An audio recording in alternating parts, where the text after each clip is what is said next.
Welcome to Hobby Clubhouse with a review of the Bandai Master Grade 1100 Gundam F90 D-Type and G-Type mission pack set, a part of the ongoing F90 A to Z project and knocking down yet another 2 letters in the alphabet towards covering all of A to Z. This release brings us to the massively famous Destroy type, which gets its superstar status from the 1990s kit that has the A, D, and S type all in one hearty package. It's paired with the newly created Guards type, which I suspect is another nod to Crossbone Gundam technology. Getting down to business, this set is a P Bandai exclusive, and it shipped out in Japan in December 2020. It sold for 2,200 yen, which is in line with most of these mission pack sets. And it comes in a standard monochrome P Bandai box with no illustration and no studio shots on any of the sides. Inside the box, we get the parts spread across 7 runners, and they're all mixed with one another, so you can't neatly divide the mission pack simply by the runners themselves. We get a small sheet of foil stickers, with one green one for the camera sensor on the G-Type's multi-launcher weapon. Then, we get 4 black triangles for the D-Type's shoulders. As usual for these mission pack sets, we have a set of beautiful water slide decals, which are always appreciated. Next, we have the instructions, which are all in black and white and contain only the assembly instructions. Let's start a look with the superstar of the box, the Destroy type. Installing it is really straightforward, with the armor here going onto the shoulders, and then these extra boosters going onto the sides of the legs, and then these 2 missile pods going onto the forearms. And then this handsome Gatling gun mounts onto the back skirt. And then 2 grenades go onto the front skirts, and we're done.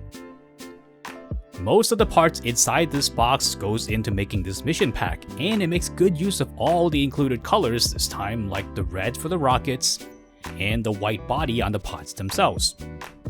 And a similar praise can be given to these small white panels on the shoulder armor, and the white circles on the grenades at the front.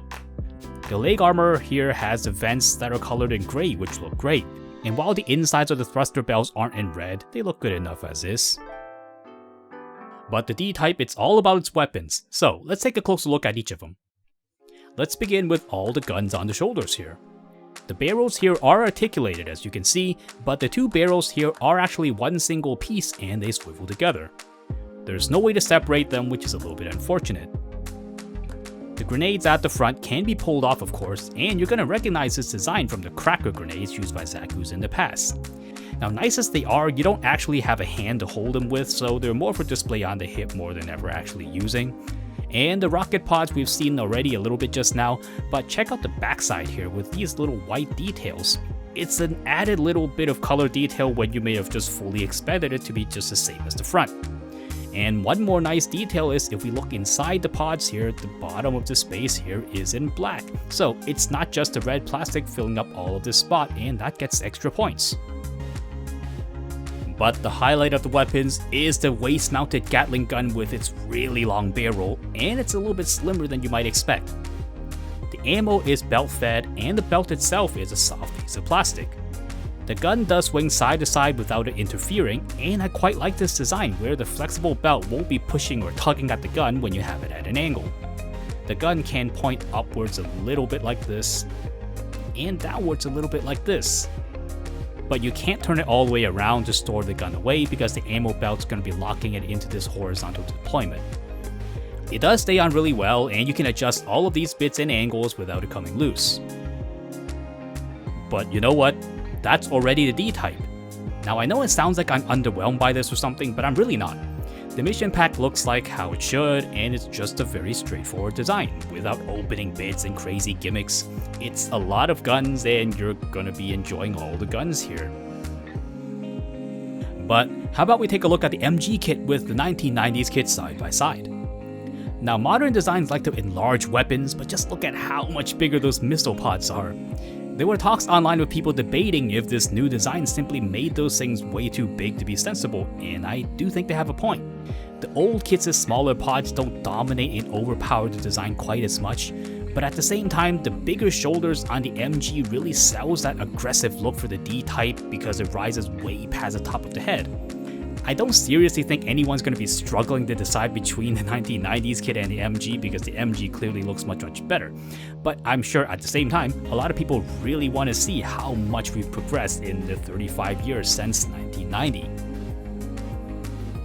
Now let's look more closely at the G-Type starting from its installation. You fit this shielded armor onto the left shoulder, and then you put this weapon mount onto the right. And then once the F90 holds onto the big sword, that's all we need to do. We're done. I think you get where I'm going with this. Much like the O-Type mission pack I reviewed before, this one here is something of an upgrade kit more than a full-on mission pack. Now the parts are all well made, and I like the color separation on the shield armor, like the red section in the middle and the slightly tacky Earth Federation emblem. The design itself looks quite good for how little it actually adds to the F90. But on the other hand, the F90 A Design Project website tells us that this setup here is made for defending ships, but it's not immediately clear how any of these parts are going to help the F90 towards protecting ships. Anyway, ranting aside, let's look at the heart of this mission pack, the multi-beam weapon. It's called this because it's both a sword and a gun, but in a bit of a convoluted way, and we'll get to that. First, let's admire the nice gray details poking out of the sword body, and this excellent beam effects part that attaches onto the front right here. I may have bellyached about the purpose of this design, but I still think the sword looks really nice. The handle on the bottom here adds some red as a highlight, but it does look a little on the cheap side with the middle all hollow like that, so the whole thing reminds me of an I-beam that they use in construction. The handle of the gun can also rotate into its firing mode, and when you do that, you can also install a beam rifle energy pack onto this little slot here on the back. Now each F90 kit has an extra one of these, so you can give one permanently to the G-Type if you want to. And I suspect this weapon is meant to be yet another nod to the Crossbone Gundam universe, and this sword is meant to call to mind the Muramasa Buster, or its cousin, the Muramasa High Buster from Crossbone Gundam X1 Full Armor, because otherwise it just comes out of nowhere, and they've already made an F90 F-Type which can do close range combat. So let me know in the comments if you think I'm onto something here. The sword can be mounted onto the right shoulder with this blocky peg going into the slot right here on the sword.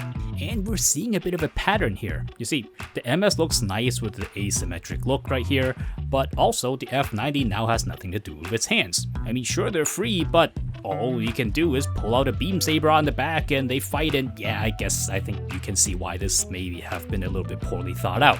As for holding the sword, I've complained before already about the weak hands of the F90, so you know this won't be a fun time. The sword handle fits in just fine into the hand, but the weight of it will often rip the fingers right off.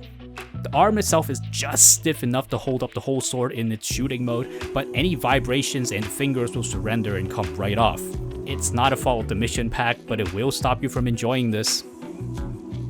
But if we're judging purely by looks, it's still an interesting Gundam because it's very ceremonial, and you don't get many of these except for the Gazu L and the Gazu R, so at least it has some character, even though it isn't the one Bandai made up for it where it's supposed to protect ships. With all that said, here's a Hobby Clubhouse 3-point verdict on the Bandai Master Grade 1100 Gundam F90 D-Type and G-Type mission pack set. Number 1. Buy for the D-Type. The Destroy type is an icon of the F90 mission packs, and any fan of F90 would like this to be a part of their collection.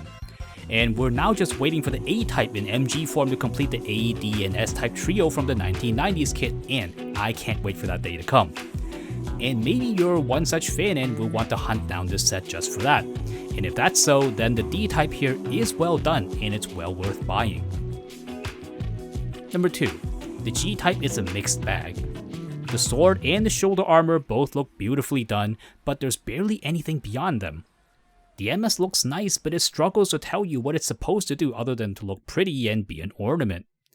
It's hard to decide exactly how to feel about this. I mean, I suppose it's better to have it than not, and it doesn't really do anything wrong exactly, but I'm not sure exactly what it did do. And number 3, this is not a difficult purchase decision. Among the many mission pack sets that have been released, there are really those who test your devotion as an F90 fan, like the pretty stupid U-Type and the really minimal O-Type, or the slightly weird B-Type and the K-Type pair. But this set right here, with all its ambiguousness, is still a solid purchase that any F90 fan will get a lot of enjoyment out of. I'm not so sure about casual Gundam fans that are new to F90, but I also wonder if there are any such people out there at all buying these things. Let me know if you exist in the comments below, but yeah, buy this, it is pretty good. So that's a review of the F90 D-Type and G-Type. There's already the R-Type and the V-Type coming in a future release, so I'll be seeing you in time with yet another one of these mission pack reviews. Thank you so much for watching. Come look us up on social media with updates on upcoming videos as well as sneak peeks on future projects, links are in the description below.